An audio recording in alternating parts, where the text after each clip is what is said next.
هل السياسة نجاسة؟ ولماذا يتم إبعاد الشعوب عن السياسة؟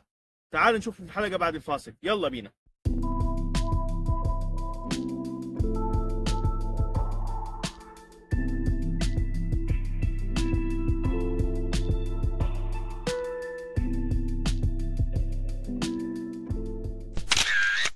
بسم الله الرحمن الرحيم، والصلاة والسلام على سيدنا محمد في الأولين والآخرين، وعلى آله وصحبه وسلم أجمعين، وبعد. إخواني وإخوتي، أحبائي وأحبتي، الفاضلين منكم والفضليات، أحييكم بتحية الإسلام، فالسلام عليكم ورحمة الله وبركاته. اليوم يا إخوة هنتكلم مع بعض عن السياسة، مدخل إلى السياسة من منظور إسلامي. زي ما أنتم عارفين أنا بدرس في كلية تانية بعد كلية الطب، كلية علوم سياسية وإدارة أعمال. طيب خلينا نفهم معنى السياسة إيه في الأول، ندخل في الموضوع على طول.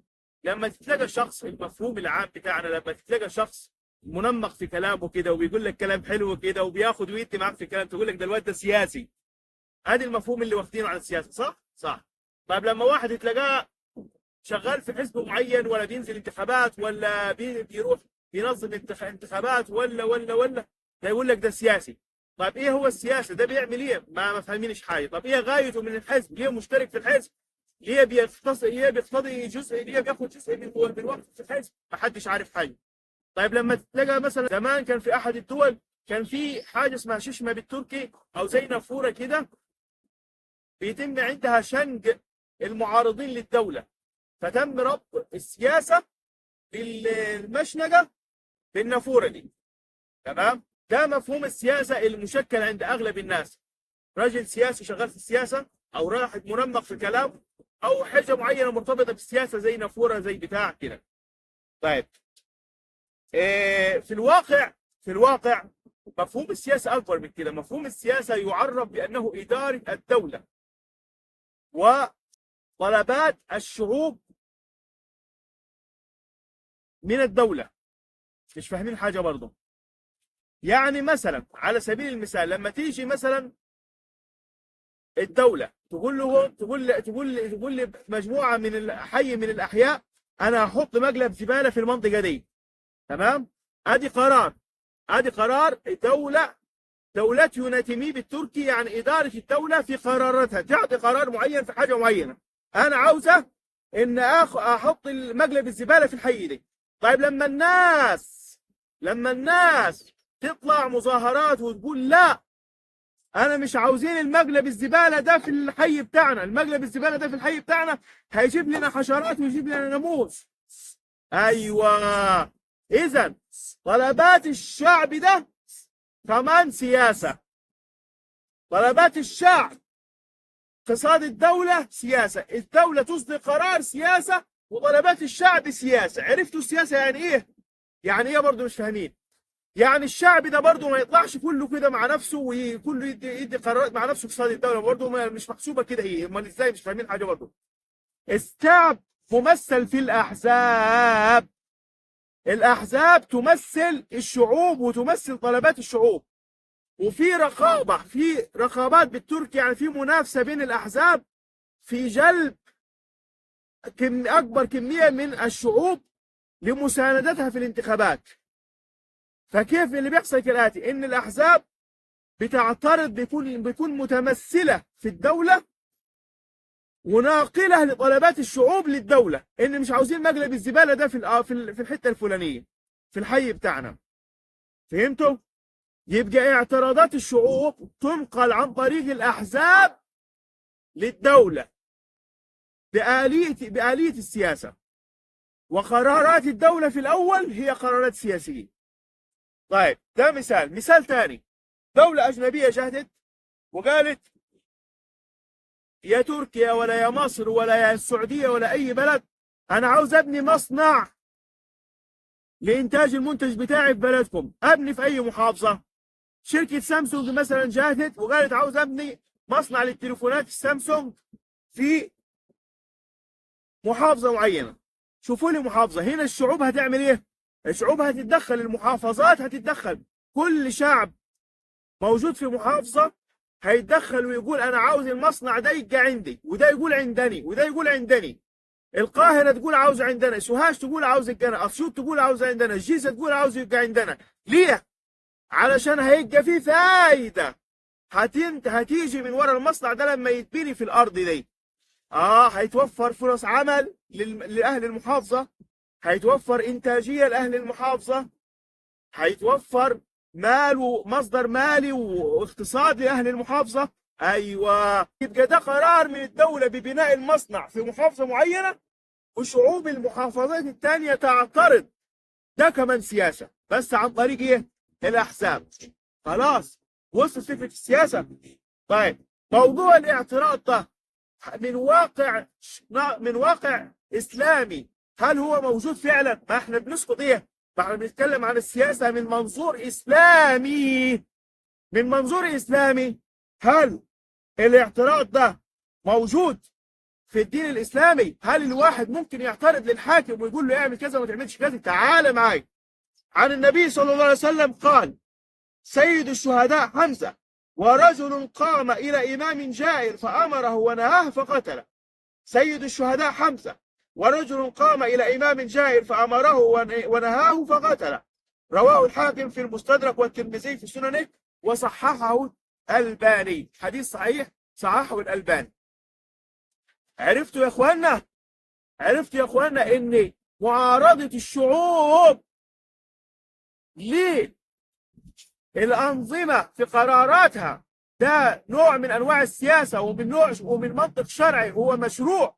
عرفتوا بقى ليه بيقولوا السياسة نجاسة؟ عشان مش عاوزينك تعارضهم وتمارس حقك السياسي في طلباتك.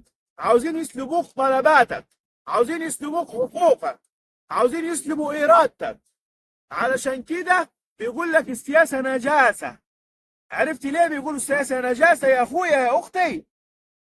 طيب، يبقى نفهم مما سبق: السياسة هي قرارات تأخذها الدولة، واعتراض ومنافسة بين الشعوب متمثلة في الأحزاب وبين الدولة. ابن خلدون لما وصف السياسة قال لك سياسات دولتين ينتمدر في أوتش سياسات. يقول لك السياسة هي إدارة الدولة، على 3 أشكال السياسة. 1 عقلية ديانان سياسات عقلية، يعني السياسة المعتمدة على العقل، ودي اللي هي مفسرة في ايه؟ مفسرة في ان في قلة من الناس ربنا وهبها العقل، هي اللي مؤهلة انها تقود الشعوب. مش اي حد يقود الشعوب، لازم يبقى في عقل، لازم يبقى اهل. سياسات عقلية، بيقول لك ايه؟ سياسات عقلية، لازم يبقى عنده عقل السياسي ده. فمش اي حد يبقى مؤهل ان يقود الشعب. عرفتوا؟ وده يخضنا لموقف الشورى، وامرهم شورى بينهم في الانتخابات، مش بانتخابات عسكريه ولا بوراثه ولا باي شيء. لا، لازم يبقى عنده عقل واهل حل واهل عقد اللي يحطوا الحاكم. سياسات عقليه، دينية ضيانان سياسات. نمرة 2 السياسة المعتمدة على الدين، هشيلها دلوقتي. نمرة 3 السياسة المعتمدة على الجوتش، يعني السياسة المعتمدة على القوة واللي هي متمثلة في الدولة. السياسة المتمثلة في الدين يلخصها الحديث الشريف في قوله صلى الله عليه وسلم: 7 يظلهم الله في ظله يوم لا ظل إلا ظله: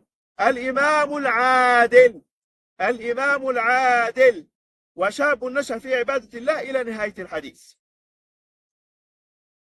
طيب، في واحد مفكر حديث من العصر الحديث اسمه ديفيد إيستون، لما جه يعرف السياسة قال لك ايه؟ قال لك ديار لارين اوتوريتيه بعلي ولا رقع في المصيص ورجير.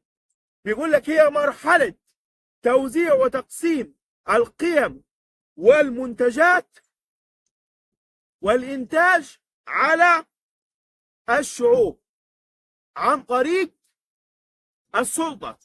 عرفتوا قال ايه؟ قال لك هي توزيع القيم والمنتجات والحاجات العينية دي والغير العينية ده كله على الشعوب، توزيعها عن طريق ايه؟ عن طريق السلطة. ويحضرني في ذلك حديث شريف، حديث عن الحاكم المسؤول عن رعيته، قال رسول الله صلى الله عليه وسلم: كلكم راع وكلكم مسؤول عن رعيته، فالأمير الذي على الناس راع وهو مسؤول عن رعيته، والرجل راع على أهل بيته وهو مسؤول عن رعيته. فالأمير الذي على الناس راع وهو مسؤول عن إيه؟ عن رعيته. وصلتكم الفكرة؟ فإنك تبقى مسؤول عن رعيتك، توزع العينيات بشكل عادل على الشعب، على رعيتك، أو أنت يا أب الأسرة توزع وتعدل بين أولادك. فالسياسة يا إخواننا في مجملها كده بشكل عام هي إدارة الدولة وتنافس بين الأحزاب والشعوب في خيرات البلد. تمام؟ أنا عاوز المصنع ده عندني، أنا مش عاوز مصنع الزبالة ده عندنا، خليه يروح عند بلد تاني كده. أنا عاوز ده عندي، ده مش عاوز يبقى عندي. فاهمين؟ فإن ظهر، حتى وإن ظهر إن بين الأحزاب في تضاد وفي مناقشات وفي ترتشمة زي ما بيقولوا بالتركي، وأخذ وعطى في الكلام، وكلام رايح وكلام جاي، ومنافسة، وده يهاجم ده وده يهاجم دي، بس ده بتحقيق الديمقراطية وبتحقيق العدالة هيؤدي إلى انسجام الشعوب، وهيؤدي إلى تخفيف النزاع، لأن هنا هيتحاكموا إلى العدل، هيتحاكموا إلى الأغلبية، هيتحاكموا إلى الشورى. وطبعا في فرق بين معنى الديمقراطية ومعنى الشورى، والشورى مقدمة على الديمقراطية، بس مش موضوعنا. وأختم بقول النبي صلى الله عليه وسلم، قال النبي صلى الله عليه وسلم: اللهم من ولي من أمر أمتي شيئا فشق عليهم فاشقق عليه، ومن ولي من أمر أمتي شيئا فرفق بهم فارفق به. كان معنا الدرس الأول من السياسة، مدخل إلى السياسة من منظور إسلامي، قدمه لكم الدكتور عبد الرحمن أيمن من تركيا. أسألكم الدعاء بالإخلاص والتوفيق، وجزاكم الله خيرا. السلام عليكم.